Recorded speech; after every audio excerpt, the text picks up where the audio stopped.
The air smelled of cold steel and ionized frost as Quinn Rell crouched in the narrow service alcove of Car 33, gloved fingers curled around the titanium case that held the Borodin protocol codes.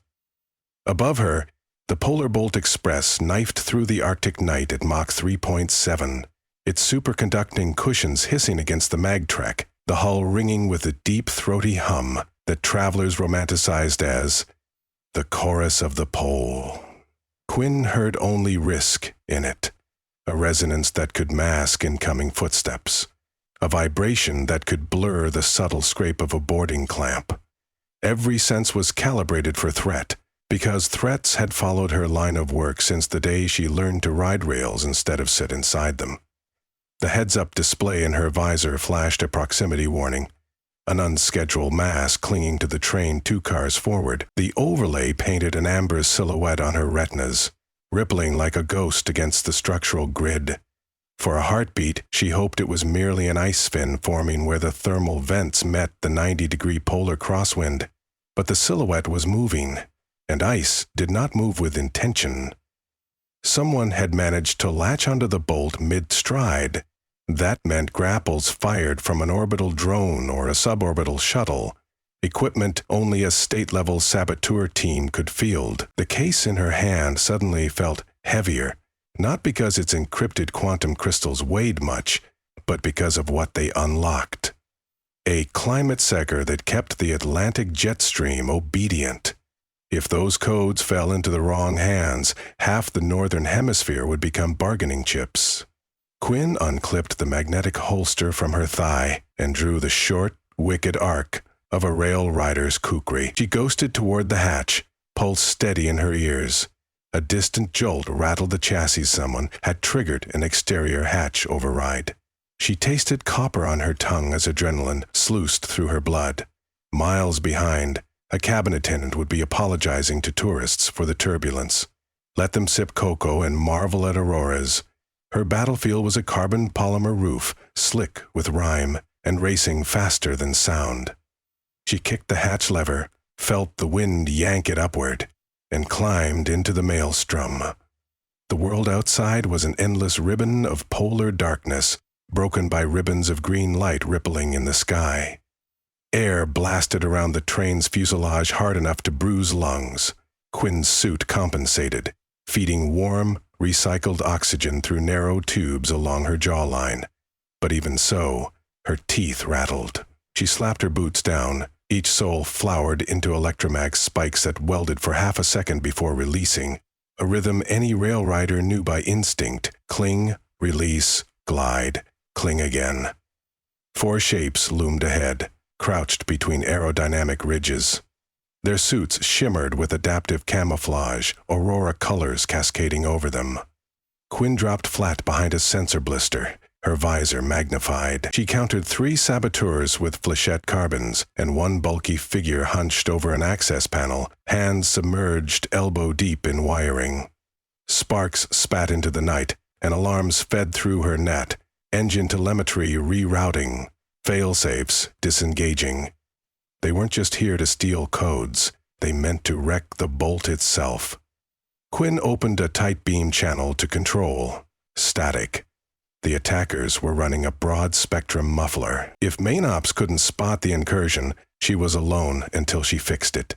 She watched wisps of vapor waft from the open conduit by the saboteurs. That was the relay junction, the place she could plug the Borodin codes into the train's quantum mesh, pushing them onward through secure fiber to Svalbard. Irony tasted bitter. Her destination had become the enemy's staging ground. No time for strategy committee. She slung the case across her back, drew her pulse pistol, and pulsed her boots forward. 80 feet to target. Her internal metronome clicked. 1 second exposed on the downslope of the roof fairing, half-second of magnetic lock, 3/4 second of flight before gravity lost purchase again. It was a dance she'd practiced among freight lines from Mozambique to Luna's mag loops. But never this fast. The Arctic wind clawed at her limbs, threatened to toss her like refuse into the ice desert below. When 40 feet remained, a saboteur turned, visor catching starlight. Quinn launched her kukri. It hummed through super-cold air and clanged off the man's shoulder rig, slicing a coolant hose. White vapor geysered. He staggered, suit frosting instantly. The other two jerked toward Quinn, rifles up. She dove, sliding on her suit belly across the roof ridge. Flechettes whistled overhead. She slapped a palm beacon onto the carbon skin of the train. It erupted in a sphere of dazzling blue photonic flare, brighter than lightning, blinding the shooters whose visors weren't polarized for that frequency. Quinn was up before the light faded. She vaulted a panel seam, planted her boots, and buried a punch knife into the nearest shooter's thigh joint. He howled, more surprised than hurt, and flailed. His own recoil kicked him backward. The slipstream caught him, flipping his body end over end into the void. A dark speck swallowed by speed and night. 1 down, 2 to go. The second rifleman recovered, drawing a bead. Quinn twisted sideways. The man fired. Flechettes sparked off her shoulder plate, but failed to penetrate.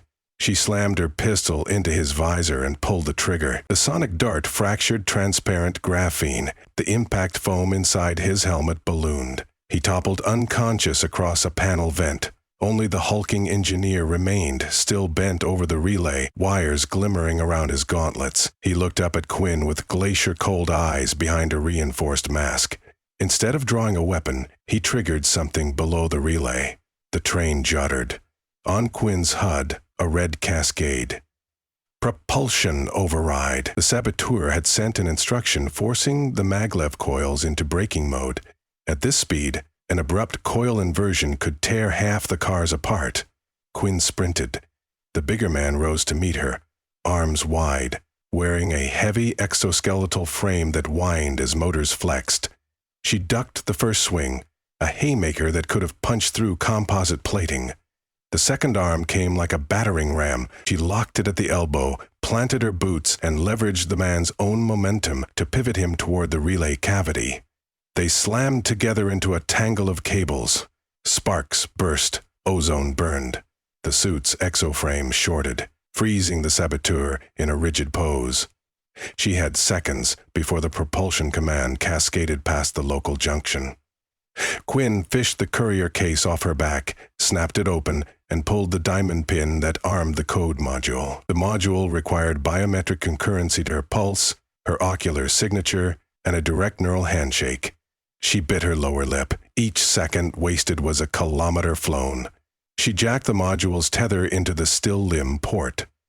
Neon glyphs scrolled up her visor as the train interrogated her encryption certificate. Green across the board. Then a new signal pinged. A remote request from somewhere on the train's opposite end, piggybacking on the same encrypted lane. Another saboteur, maybe a command node, trying to hijack the handshake. Quinn severed the lane and dumped a locality lock. The system accepted her claim. She reversed a propulsion override. Status lights flipped amber to blue. The bolt's coils hummed back into normal polarity. She exhaled, breath crystallizing in her visor.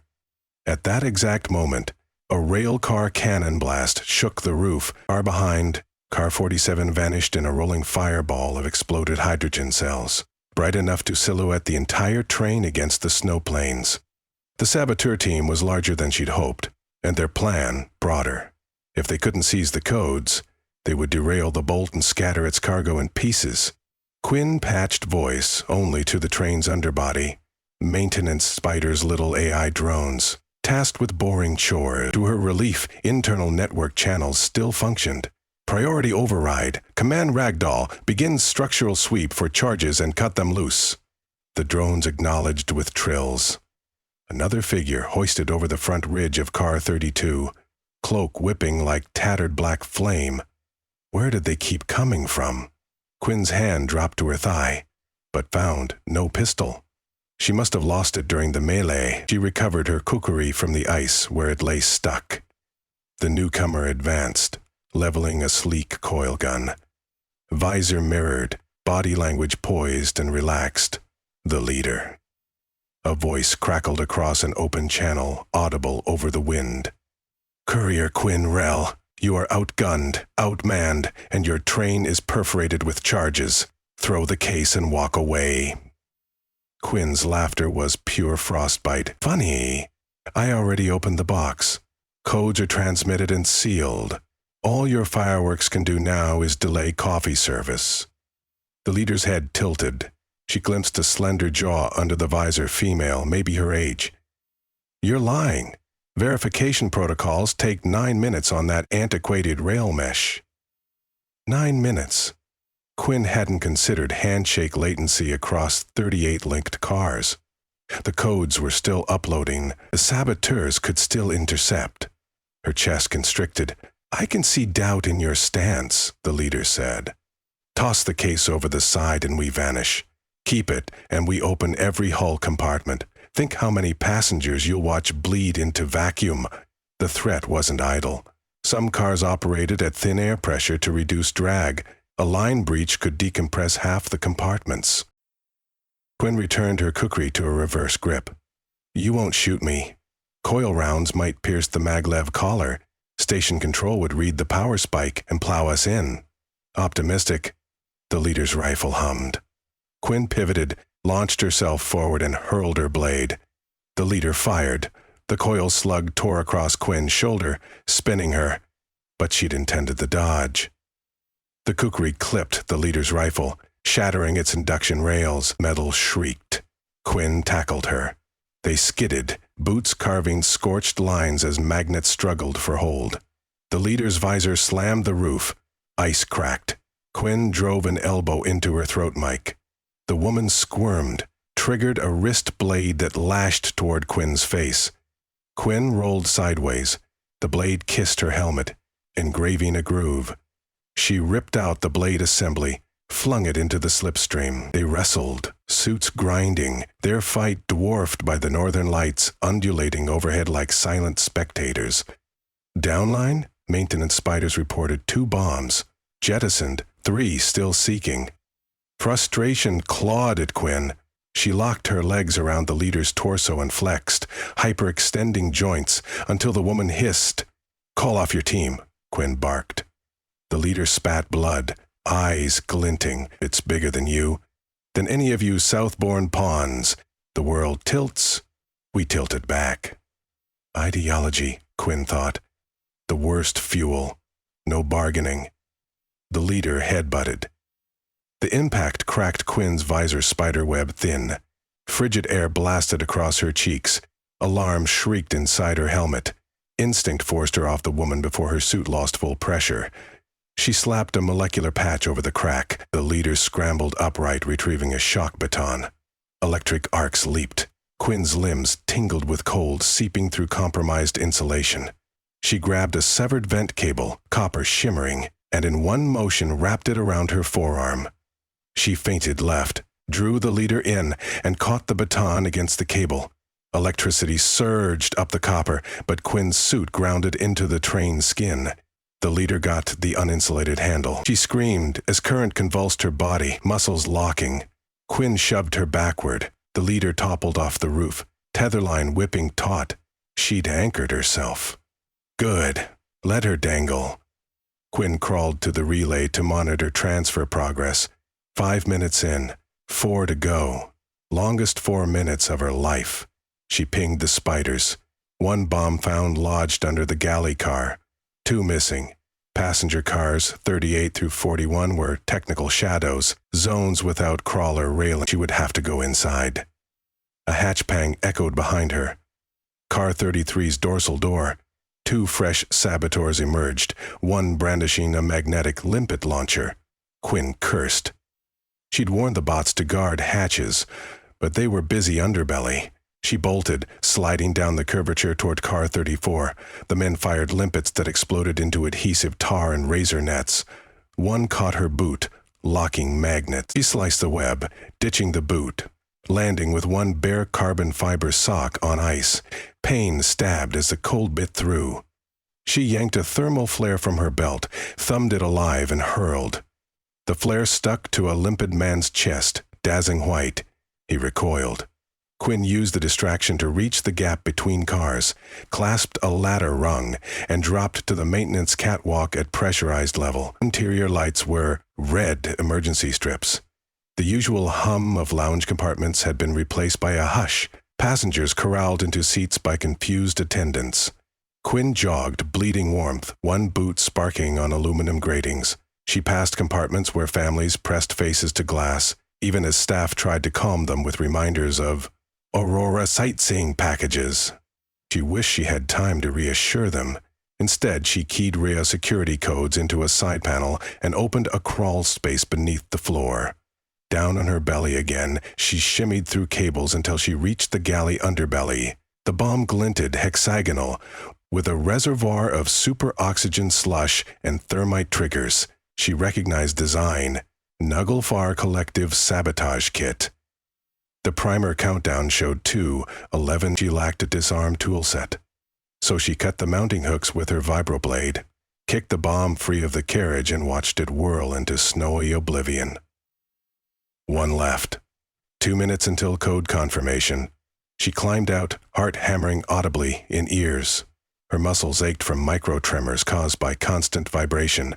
She pushed toward car 40, where technical shadows began. There she found a door blocked by a terrified service bot, trying to drag unconscious passengers away from a decompression crack.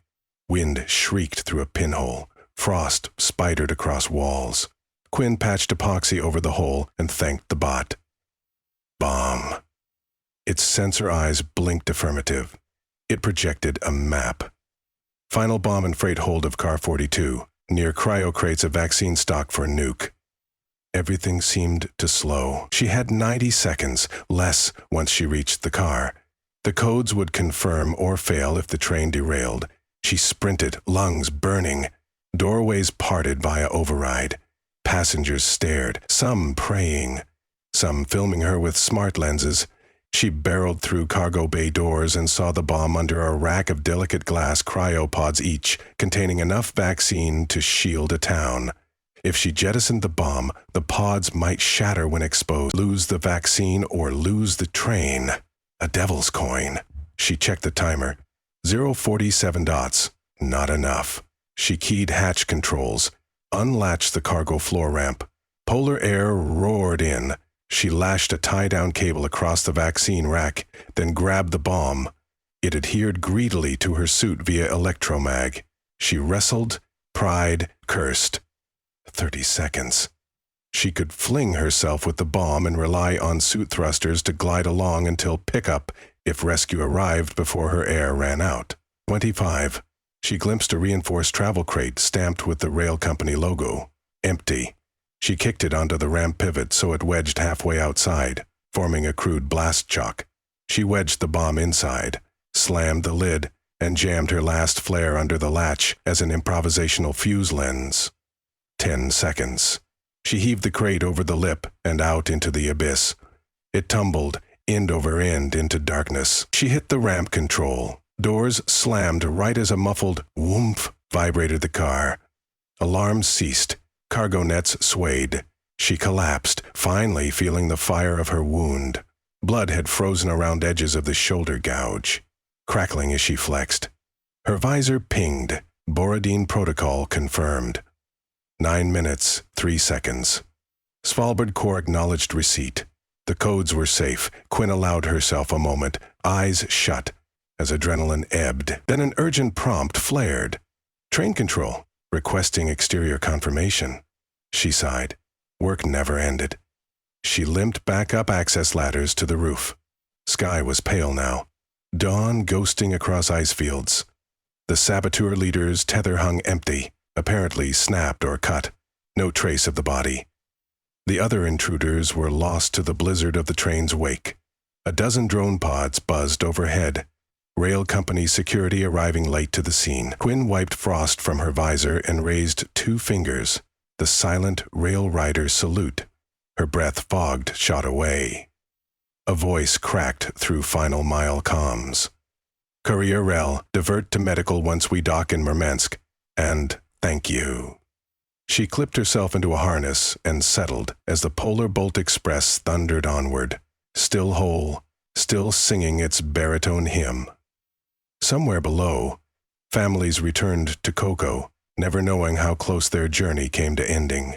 For Quinn, that ignorance was the finest payment. She touched the empty case at her belt, and for the first time that night, the cold seemed bearable.